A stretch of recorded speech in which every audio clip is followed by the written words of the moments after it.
Well, hello again. Back on my crutches, as you can see. I had my final op, so another 6 months and I can go back to work.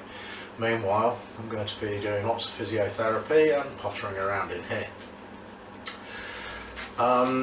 Made my carcasses, as you know. Now I've got to fit them under here, but before I can do that, I've actually got to clear the space under there. I'm very much at the stage where I need space to make space. I'm sure you've all been in that situation before, but hopefully in the long term it'll all work out well. So onwards with clearing space. We're going to go into a bit of time lapse or speeded up video now. I haven't decided what. So I don't bore you stiff, but it gives you an essence of what's going on.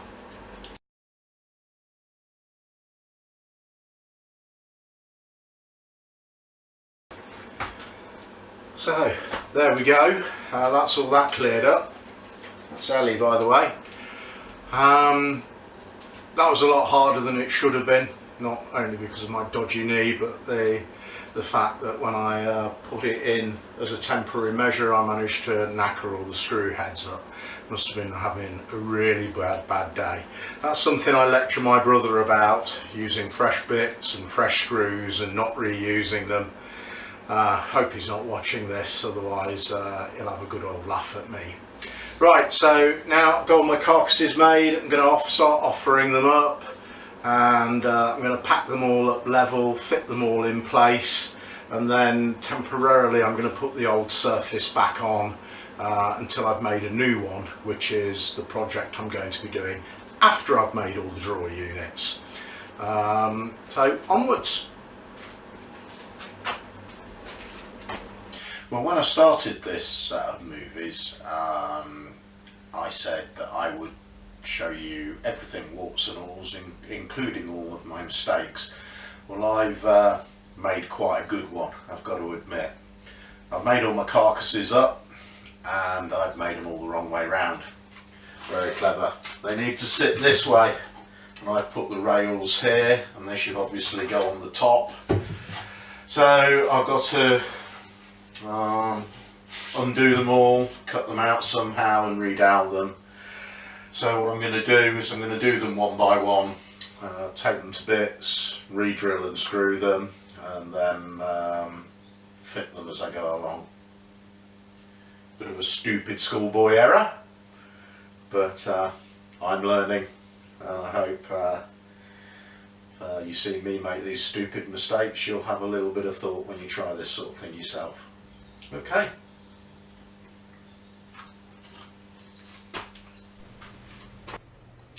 Now what I did here, I removed the rails one at a time using a Japanese saw, which is a thin bladed saw, really sharp. Look it up on the internet, I'm sure you'll find it. Usually you use them for cutting flush, for dowels and things like that, to trim them off, but it worked very well in this case and I didn't lose much of the rail, which meant I didn't have to cut new ones. I then re-drilled, doweled them and re-glued them. The fitting of the carcasses themselves was relatively simple.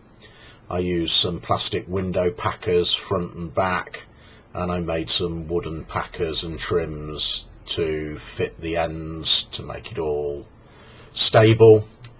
I used wooden packers again that I'd machined up specifically between each carcass, and then I leveled them all up, screwed them all together.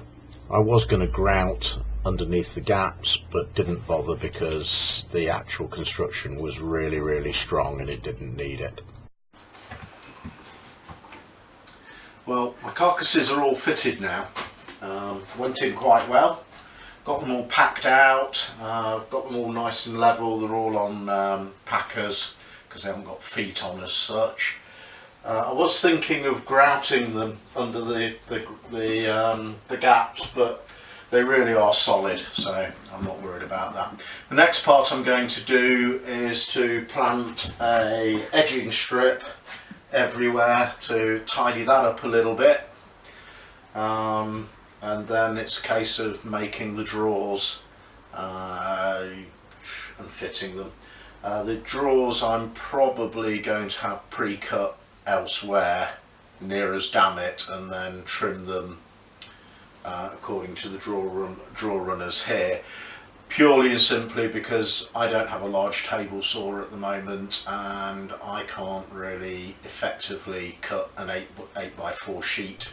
Now I've speeded this session up quite a lot because it's a lot of video time and I need to keep the film as short as possible. It's already too long. I've basically machined up some second-hand timber I've got and trimmed the cabinets up. I'm going to start making the drawer boxes for my under bench storage now. I've got all of the MDF cut from the supplier because I don't have a table saw capable of cutting 8x4 sheets at the moment. On the purchase list, once I've got room for it. So there it all is. I got it from a company called Bond Timber in the southwest. Can't recommend them at all. I asked for waterproof or water resistant MDF and a cutting service they quoted, and then when I got the MDF it was normal stuff and they said, oh, we don't stock water resistant, so we just gave you that. Brilliant. I then said, well, you've got it on your website, and they said, well, yeah, but we haven't altered our website yet. So I've come away with MDF, which isn't what I wanted. The cutting is shoddy. It's plus or minus a millimetre. Okay for this project, but not for any other. Maybe I should know not to trust a company to actually cut wood for me, but Hobson's Choice really is the only service in the area that I could have used. Never again. I'll have my own saw next time. So onwards. I've decided to use lock rabbet joints on my drawers. I'm not capable of doing dovetails at the moment. And I've set my router table up to give me a 9mm end rebate to accept half the timber, and I bought myself a 9mm cutter to do the other part of the rabbet, and I'm going to get on with it. One thing I did notice that I've cut lots of test pieces to try and get this correct, and it's taken me an hour or so to set this table up to do the job. Probably because I've never done it before, all the gear and no idea as usual. And I noticed when I was trying to actually cut the rebates, the bit of work was stepping in instead of leading on to this rear fence here. And it turned out, because I'd got this pressure plate in place, that I couldn't really see what was happening. Turns out that the lead fence here's got a dink in it, which you'll see when I set up the camera to record the rebate that I'm cutting. Now this table isn't a long-term piece of equipment for me. Again, I've inherited it, but I'm going to adjust out as much of it as I can in this rear fence and then get on with the cutting, and I'm going to keep an eye out from the top just to make sure that they're as square as I can get them. Okay, so onwards. Here's the rebates being cut. I know the machine needs guarding and my new one will be. Your health and safety is your own problem. Don't do this at home, folks. I've got all my shoulders cut for the rabbets now, and they've not turned out too badly for my first ever use of a router table. So now I've got to go and set up the router table for cutting the actual rabbets on the other rails, whatever they're called, I'm not entirely sure. So I'm going to get away and do that, and I'll get back to you in a bit. Well, I've reset my router table to do the other rabbet on the other sides of the drawers. So I'm going to machine all of those now, and then all I've got to do is the rebate for the drawer bottoms. Really regretting buying this MDF now, but I've got it, so I'm going to have to live with it. And we'll see how we go once they're all varnished up and see how they last. This is what it is. Onwards.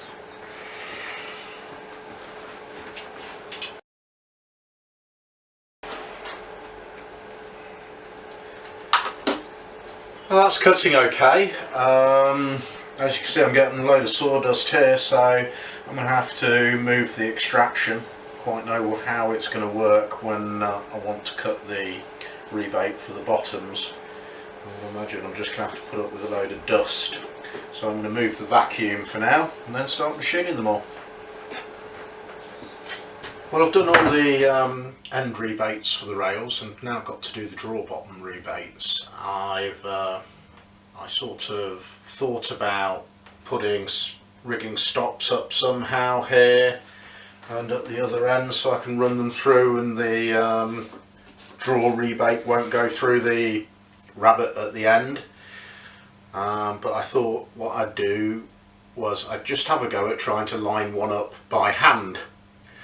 And what I found was that if I just got the bit about right, it would actually pull the piece of work into the fence. I could then run it over and you can hear it reach the other end of the rabbet, and then you just lift the piece off and it worked quite well.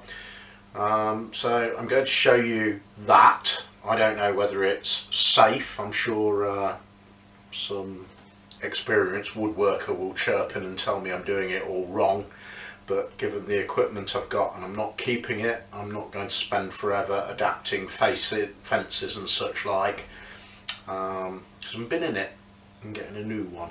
So I'll just set up the camera and show you how that worked, and try it if you like. Remember, your health and safety is your own responsibility, not mine. Okay, we're coming to the end of part 2. Here I've set up the router, as I said. I'm going to cut the rebate for the draw bottom, and what I'm doing here is I'm going to slide a piece of work on up the rebate for the lock rebate joint on the side, move the work along, and then as I get to the end you hear the router pitch change, so I know I've hit the other rebate, lift the work off, and I get a very clean rebate without going through the end shoulder. Well, thanks for watching. Please subscribe and like and leave any comments. Keep well and get back to you in part 3. So it's quick, it's easy. It would have been better to set up fences, but like I say, I'm not going to adapt this piece of equipment for that. So there we go, onwards.